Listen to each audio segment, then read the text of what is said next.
Hello everyone, my name is Suman Karumuri. My pronouns are he and him, and today I'm going to talk about the things I wish I knew before we decided to build our metrics infrastructure in-house, right? The motivation for this talk is you come to a conference like this, you'll see a person like me say a bunch of things about how awesome some technology is, you go back and try to do it, and you'll run into a bunch of challenges. This talk is about that.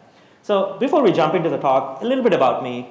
Currently, I work as a principal engineer on the observability team at Airbnb.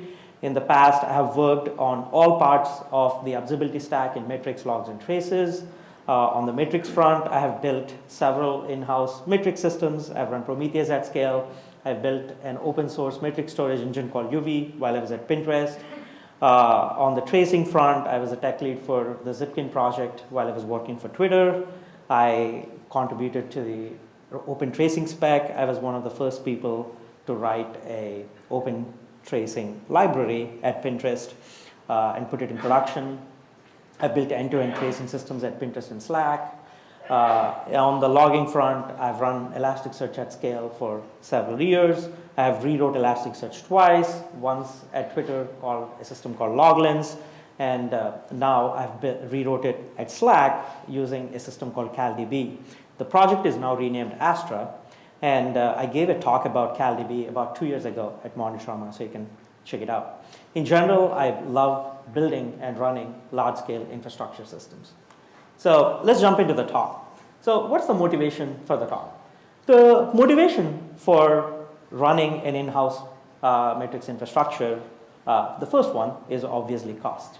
The vendor metric systems that we use are very expensive, and taming in those costs is definitely one of the motivations for us. But there were other several motivations. One of them is we wanted to support a few low-value use cases for metrics. Sending these metrics to the vendor was not worth the extra added cost in our bill, so running an in-house metrics infrastructure was very useful for us. In addition, we also wanted to use open standards. However, if you are a vendor, if you're using a vendor hosting platform, your tech stack eventually becomes whatever the proprietary technology the vendor provides. So we wanted to break that cycle and move to our own in-house platform based on open source technologies. Also, the vendor systems did not provide us the flexibility we needed. Sometimes we need some metrics for longer retention, some metrics for shorter retention, some metrics at higher granularity, some at lower granularity, and whatnot. And our existing system did not give us the flexibility because vendors typically employ a one-size-fits-all approach to metrics. Further, we also wanted to add a lot of automation against our metric infrastructure, especially during deployments. We couldn't do it with the vendor system because often vendor systems added strict API rate limits and things like that, which prevented us from doing a lot of things we would like to do to run these analyses. So given all of these different use cases, we wanted to move our metrics infrastructure in-house. So our existing system with a vendor metrics collection looks like as follows. We have an application that's instrumented with statsd, and it emits statsd metrics. We have a collection tier that has two parts. The first part is a sidecar that aggregates the statsd metrics, and then we have an aggregation tier which takes all the metrics emitted by the sidecar and selectively aggregates the high cardinality metrics to reduce the cardinality of them. And both these raw metrics and aggregated metrics are then sent to our vendor for storage and querying. Our users would use the vendor's UI to access these metrics via dashboards and alerts. This is the in-house metric system we built now. From a very high level, now our application is instrumented using OpenTelemetry, and it's emitting OpenTelemetry metrics. We have OpenTelemetry collector running as a sidecar, collecting these metrics, but our metrics collection pipeline is more complex because as opposed to the vendored agent, which came with a lot of built-in integrations, we had to run a lot of process exporters on the side to collect those metrics. For example, node monitor and process monitor and node monitor processes in open source. We also have a new aggregation tier that was built for aggregating these metrics. And both the raw and aggregated metrics are sent to our storage engine.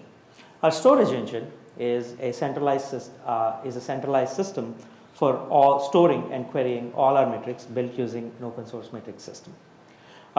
These metrics can be accessed using a Grafana instance, which acts as a UI layer for both dashboarding and alerting. And our users would use these metrics via the Grafana instance. So far it's pretty straightforward, right? However, once you start running these systems and once you start going from the vendor architecture to the in-house architecture, it might look very straightforward, right?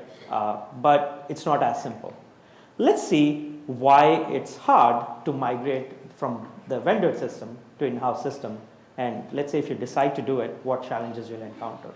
First of all, it might look like one migration, but it's not. It's actually 7 migrations in one. For example, we had to change our instrumentation from StatsD to OpenTelemetry. That's a big migration on its own. Then we had to replace our collection tier, which consisted of a vendor agent plus Veneer, with open source instrumentation and OpenTelemetry collector. We had to replace our in-house Veneer aggregation pipeline with an open source aggregation pipeline. We had to replace the vendor backend with our in-house storage backend. We had to replace our vendor UI with an open source UI. We had to replace the vendor query language and train our users to use PromptUL. We had to move our users from using vendor alerts to our own in-house alerting system. So as you can see, it's 7 migrations in one. So let's see what are the challenges we are going to encounter while you're making this transition using open source components. So first of all, as we have seen, we talked about upgrading from StatsD to OTel. And here is the motivation for it. When we started using StatsD, we noticed that StatsD is extremely CPU intensive because every time you have to update a counter or a metric, it will fire off a UDP packet which has to be processed again with the sidecar. This was very CPU intensive. We employed some techniques like batching and few optimizations to make it resource efficient.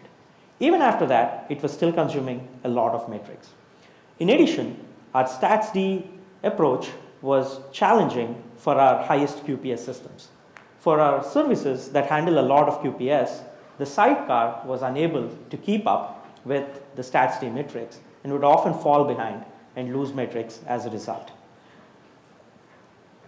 To make this process efficient, we have decided to adopt OpenTelemetry. OpenTelemetry kind of gave us 3 big benefits. First of all, it removed the CPU inefficiency of StatsD by making the counter increments in memory as opposed to on a sidecar process. This is much more efficient. And it also changed the number of context switches we were having in our applications. The second advantage is we were able to take advantage of open source libraries and open source instrumentation as opposed to using our in-house libraries and systems. Finally, we were able to leverage open protocols to emit our metrics, which means it gave us optionality to use other components that are available in open source instead of building our own systems. However, adopting OpenTelemetry is not without its challenges. For example, there was no one-to-one mapping between the features we used in our instrumentation and OpenTelemetry concepts. There were missing features around distributions, which are kind of addressed now, but when people were using StatsD, in some cases, they were using the StatsD as an event, the StatsD metric as an event, as opposed to a time series metric. As a result, we had to build new instrumentation, so to speak, to handle those use cases. Further, we also did not want to expose our developers to all the complexity of a new API and using a new library. So we had to refactor our existing instrumentation library to wrap OpenTelemetry so our users see none of the changes of OpenTelemetry. During the OpenTelemetry migration, we managed to minimize the stats usage across our stack. But even after that, there are still some legacy applications that still emitted stats metrics that we had to support. So that brings us to the collection tier. Once the application was instrumented to either emit OpenTelemetry or stats, now we had to change our collection tier to collect these data. To collect the metrics, we had to deploy OpenTelemetry collector as a sidecar to thousands of microservices. At our scale, it's not very easy to do. Further, the bursty nature of metrics meant that we had to tune the OTel collector to be very reliable, which was also not very easy. In addition, during the migration, we also realized that our developers were using metrics emitted from vendor integrations. So, because we wanted to move away from vendor integrations, we had to set up open source exporters to export metrics to OpenTelemetry collector to collect the same metrics that the vendor integration does. This was extra work for us. The third bottleneck with OpenTelemetry collector we ran into is when we are collecting stats metrics. The stats receiver in OpenTelemetry collector was not very performant, and it could not keep up with our high QPS services. So we had to modify the stats receiver to scale to our workloads as well. The next part of the collection pipeline for us was setting up the aggregation. As we have seen before, we aggregate high cardinality metrics to reduce the cardinality of the data and also to save on infrastructure costs. However, we couldn't use our existing aggregation pipeline because our existing aggregation pipeline was based on stats. So we had to build a completely new aggregation pipeline for OTel metrics. Even here, we ran into a few challenges. For example, a lot of the open source OpenTelemetry based aggregation pipelines do not support all aggregations over all metric types. For example, we had to build in aggregation features for aggregating distributions. Next, the existing aggregation pipeline was not horizontally scalable. So we had to do a lot of custom sharding, and we had to implement some consistent hashing of our metrics to make it horizontally scale and work reliably at our scale. We also had to put in a ton of reliability improvements into the OpenTelemetry collector aggregation path to make it scale for our needs. So the hardest part, though, in all of this migration was actually running the storage cluster to scale for our needs. At our scale, it's not an easy thing to do. Further, this step probably took the longest for us to do because our team did not have any operational experience running a large-scale metric store that is scalable and reliable. Given the bursty nature of metrics, it was very hard to tune the storage layer to scale to our needs. Once all the components are installed, that was the easy part, installing all the components. The hard part was tuning them to be reliable. And here is what we did. We broke down the problem into three parts. The first part was tuning the write load. Then we had to tune the read load so the queries don't time out and are served well. And finally, we had to tune the other aspects of the cluster so it's reliable. The first thing we did to tune the writes was we fixed the number of metrics ingested per second per core on the write shards so we can handle all the write load for the metrics. This helped us with avoiding bursty metrics. To tune the reads, we did the following things. Tuning the read load was very hard because the read queries were very dynamic and the read load was very variable. To tune it, the first thing we did was we limited the payload that is fetched per query. We limited the amount of data and metadata that is fetched by a given query to make the read queries very reliable. In addition, we also tuned the number of queries that were executing concurrently in our system to make sure that there is not too much load in the system. We also limited the number of parallel queries running per shard to make sure that a single shard is not hotspotted or bottlenecked during the execution of a query. In addition, to avoid very large queries taking up a lot of our resources, we employed aggressive query timeouts of 30 seconds. If to support queries longer than 30 seconds, we recommended our users to either use recording rules or use pre-aggregation before ingestion to reduce the cardinality of their metrics.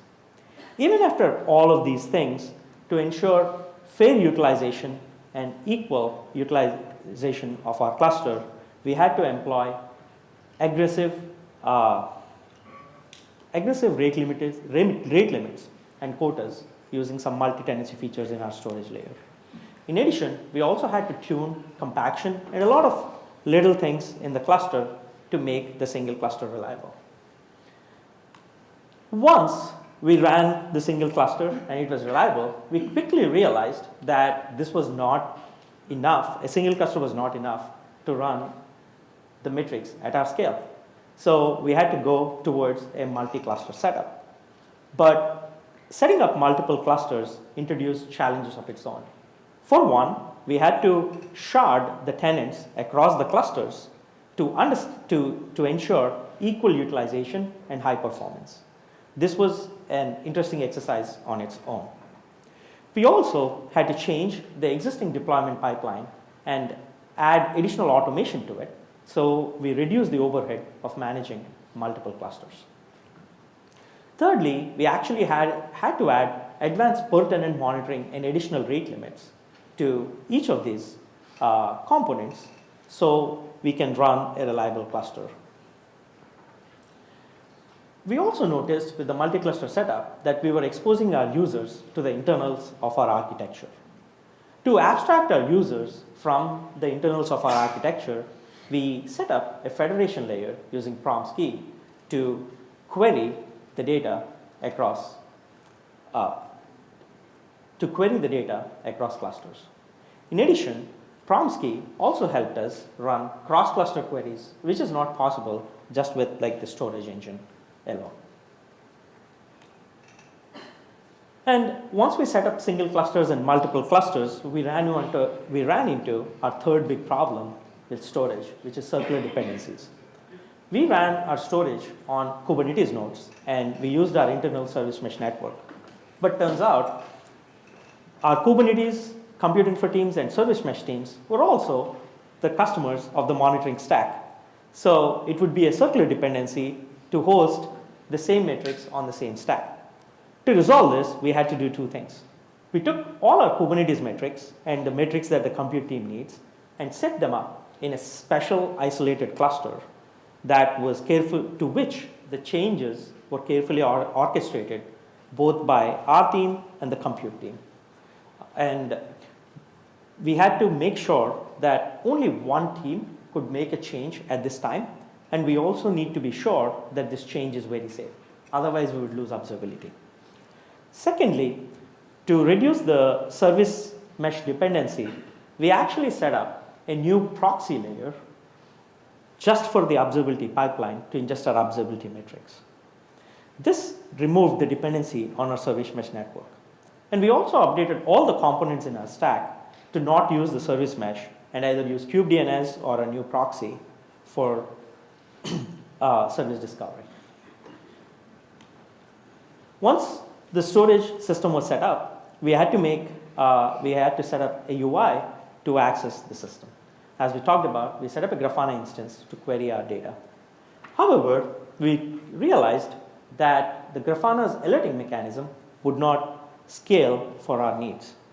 So we built a new in-house alerting system using the native alerting capabilities of our storage layer. Thirdly, we have thousands of dashboards and hundreds of thousands of alerts at any given time. And monitoring all those alerts and dashboards to the new system was a gargantuan challenge.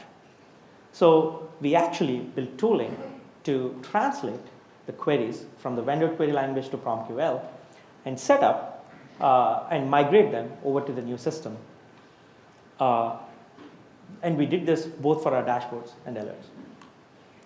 Finally, we also had to migrate our users to the new system. once we set up these systems, we had to train our users on using these new systems. We had to train them on using the new UI and the new query language and ensure that they can use these systems, especially in a pinch, especially during like an incident.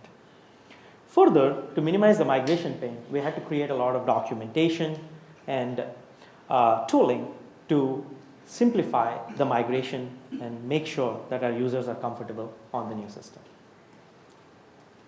Finally, as we built this new architecture, this was a period of tremendous growth and change for our team, because our team went from just maintaining an existing vendor relationship to becoming an operational team.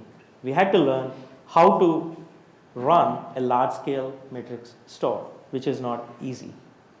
We had to gain operational experience to run the system reliably. We also had to ensure end-to-end data integrity, and we had to build a lot of tooling to ensure end-to-end data integrity in our new matrix pipeline. As a result, our team's workload increased, our on-call workload increased, because we are also supporting two systems in parallel, and we had to address all of these questions. And as we also grew the team as part of this, we had to also train the new people joining the team on both of these systems, which was not easy. Finally, let's look at the lessons you can take away from our experience from this migration.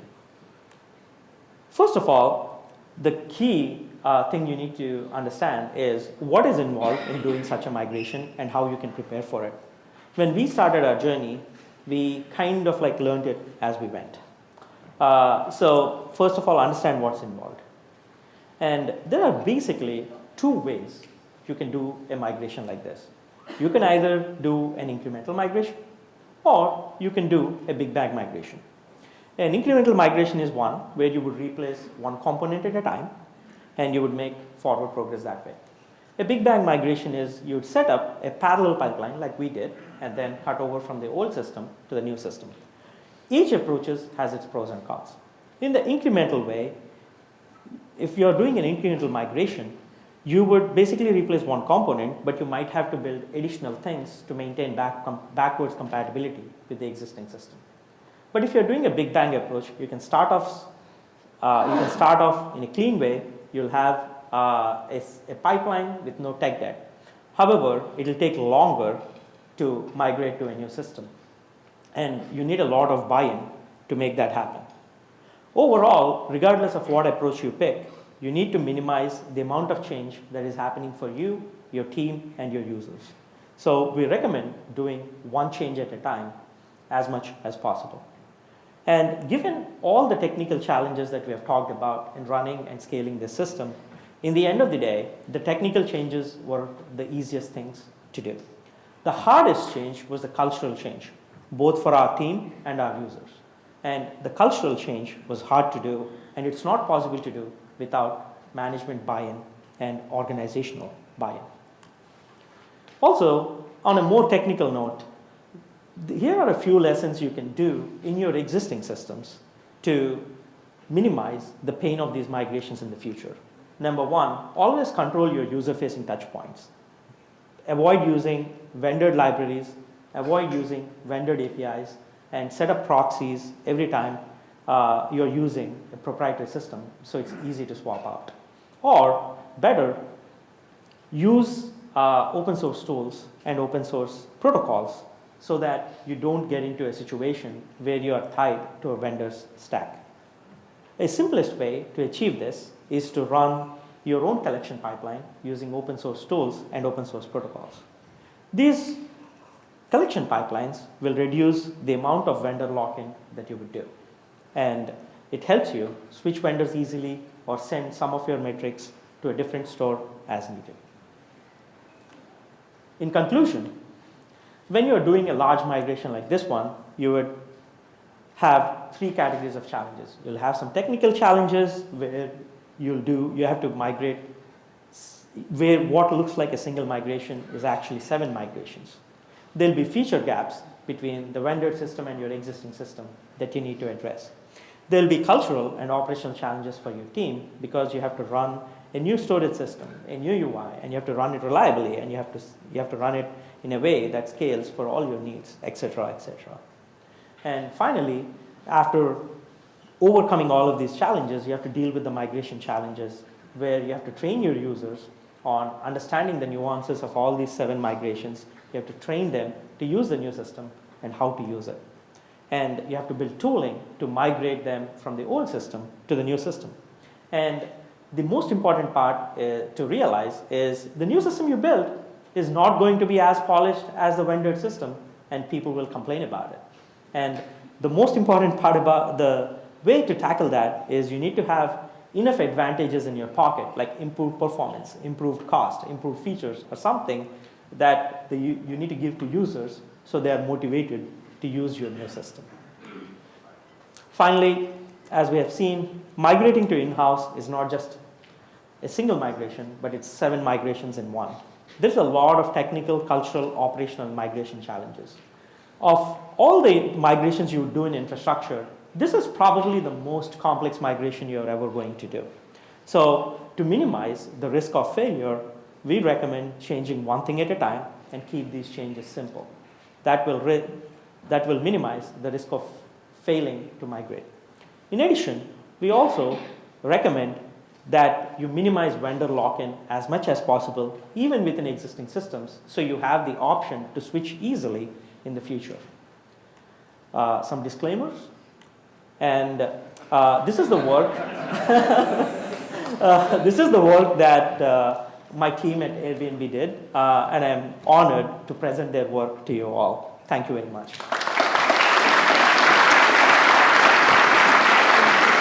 Thanks so much. So we've been running a little bit over. I want to make at least one question available here before we break for lunch. Are there any questions from the crowd here? Oh, got one right in here. Perfect. Yeah, you were saying several reasons why to start the migration, but 90% of value is money. Just all about money. And I would like to hear when, from your experience, we should start this migration. Like, for example, when our migration was 100,000 or $1 million, when it should start? When should you start the migration based on money? So cost is definitely one reason to start the migration. I would say when the cost of the infrastructure is so high that it's running, I would say once it becomes like top 5 items in your infrastructure budget, is definitely a good place to start a migration like this.